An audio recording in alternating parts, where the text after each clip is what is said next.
Покатаемся? Всем привет! Я Анна Оськина, и сегодня делаем самокат. У меня получается целая большая коллекция мастер-классов с колесами, гироскутер, пенниборд, ролики, велосипед, а теперь и самокат.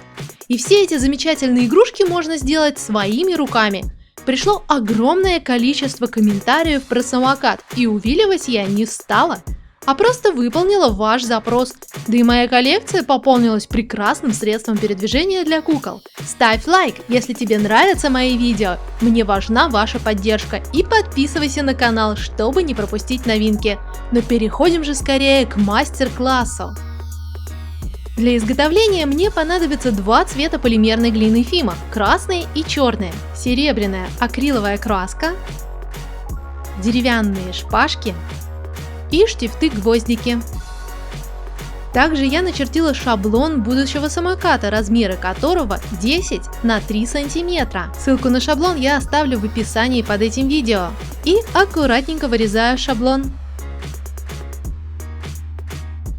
Вот такая двухвостка должна получиться. Раскатываю пласт красного цвета толщиной примерно 3 мм, накладываю на этот пласт шаблон и аккуратненько вырезаю по контуру. У меня получается основа самоката. Теперь я беру шаблон и вырезаю внутреннюю деталь, которая будет черного цвета.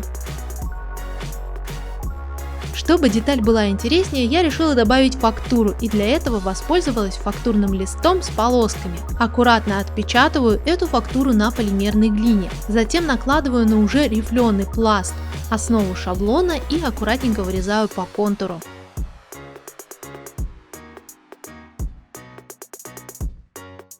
Эту черную рифленую заготовку накладываю на красную основу. Это получается прорезиненная часть, на которой нужно стоять, и чтобы ноги не соскальзывали.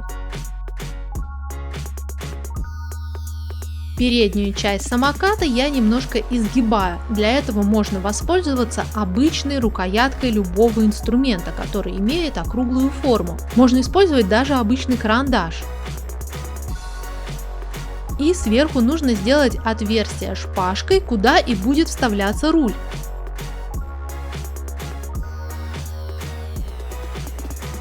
Теперь беру черную полимерную глину и катаю небольшой цилиндр. Диаметр этого цилиндра должен получиться точно такой же, как у рукоятки, при помощи которой я делала деталь самоката. По бокам этого цилиндра я вставляю штифты-гвоздики. В принципе, это могут быть даже самые обычные гвозди. И убирая инструмент, на это место ставлю цилиндр. Штифты торчат по бокам, на них мы будем приделывать колеса. Основная деталь готова. Я хочу сделать небольшое крыло над задним колесом. Для этого раскатала красную полимерную глину толщиной примерно 1 мм и накладываю этот кусочек на рукоятку инструмента. И прямо на этой рукоятке запекаю. Также нужно запечь и основной элемент. Ну а пока самокат запекается, определяемся с рулем. Во-первых, нужно отмерить его размер, и отмерять нужно по кукле, чтобы она могла держать его, чтобы руль не был слишком короткий или слишком длинный. Отрезаю деревянную шпажку нужного размера и аккуратненько подшлифовываю край, чтобы он не был слишком рваным. Дальше отрезаю шпажку для верхней перекладинки, для собственно самого руля. Точно так же нужно подшлифовать место среза. И склеиваю эти две детали вместе, чтобы получилась буква Т. Ну а когда детали склеются и клей подсохнет, можно покрыть их акриловой краской. Я решила, что руль у меня будет такой металлический, серебряный, поэтому здесь я использую именно акриловую краску. Я аккуратненько покрываю руль сначала в один слой, затем жду, когда он немножко подсохнет, покрываю второй слой. После этого даю краске полностью высохнуть. А тем временем у меня уже запеклась нижняя часть, и я аккуратненько подрезаю и подравниваю крыло, которое будет находиться над задним колесом. Оно должно очень точно и плотно входить в отверстие и не быть слишком большим. Если получается оно слишком загнутое, то просто все лишнее отрезайте обычным лезвием. Запеченная полимерная глина хорошо режется обычным острым лезвием.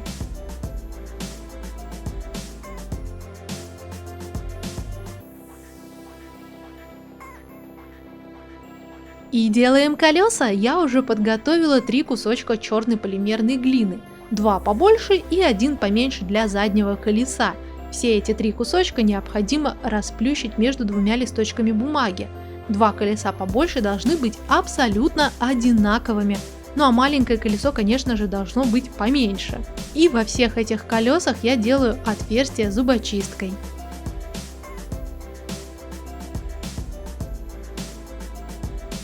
Расплющиваю 2 маленьких красных шарика и кладу их на большие колеса, делаю в них отверстия. Получается такая небольшая декоративная деталь. Катаю много маленьких красных шариков точек и размещаю эти точки на колесах. Это тоже декоративная деталь, чтобы колеса получились интереснее, симпатичнее, чтобы сам самокат был такой яркий. И колеса отправляю запекаться.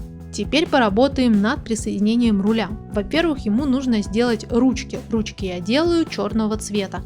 Катаю 2 шарика, смазываю стороны руля гелем жидкой пластикой, чтобы лучше приклеилась полимерная глина, и присоединяю шарики с 2 краев. Затем катаю длинную черную колбаску и наматываю на руль, чтобы получились такие немножечко рельефные ручки. Вот так вот у меня получается.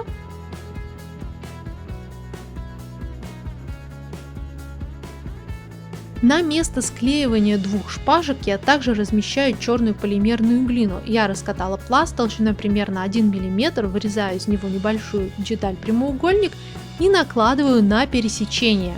Это сделает руль более декоративным, но и также добавит прочности этому соединению.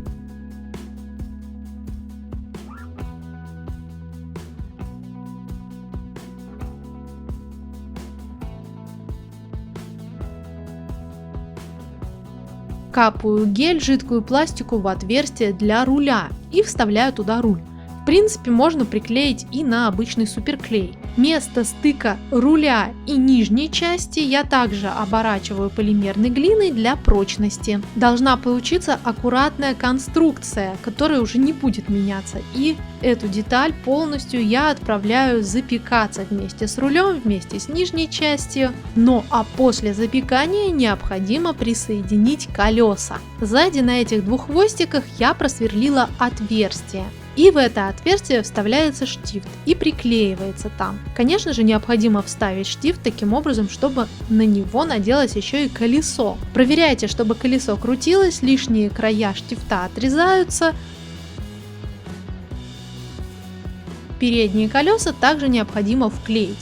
Достаете штифты, они не вклеены и хорошо достаются. Насаживаете на них колеса. Если вдруг штифты слишком длинные или колеса меньше, чем торчащий кусок штифта, отрезаете штифт, смазываете конец штифта клеем и вставляете быстренько обратно.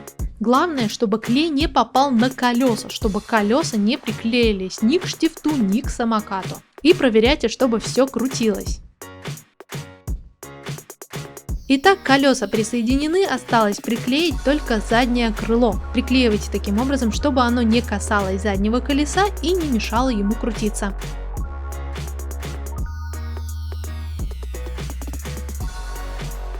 Посмотрите, самокат почти готов. Ну а теперь можно добавить глянца глянцевым лаком. Я покрываю руль и красную часть самоката. Колеса и черную прорезиненную деталь сверху я не покрываю лаком, пусть они останутся матовыми, как будто бы резиновыми. И когда лак высохнет, самокат полностью готов.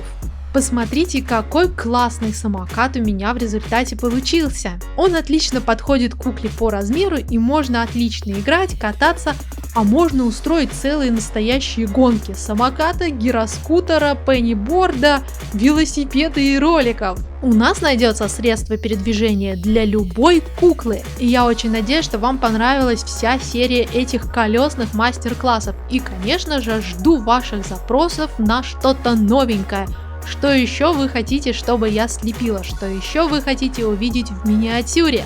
Я буду рада выполнить ваши запросы, поэтому подумайте и напишите. Вы даже можете оставлять несколько разных комментариев, если хотите, чтобы я сделала много чего. Не забывайте, что ваши комментарии с запросами могут оказаться в моих следующих мастер-классах, поэтому проверяйте. Возможно, именно ваш запрос окажется решающим. И, конечно же, жду ваших лайков, которые вдохновляют меня как ничто другое. Обязательно смотрите и другие мои мастер-классы, в которых вы найдете много интересного. Пишите ваши комментарии, ставьте лайки, если вам понравилось это видео, и подписывайтесь на мой канал, чтобы не пропустить новинки. До новой встречи!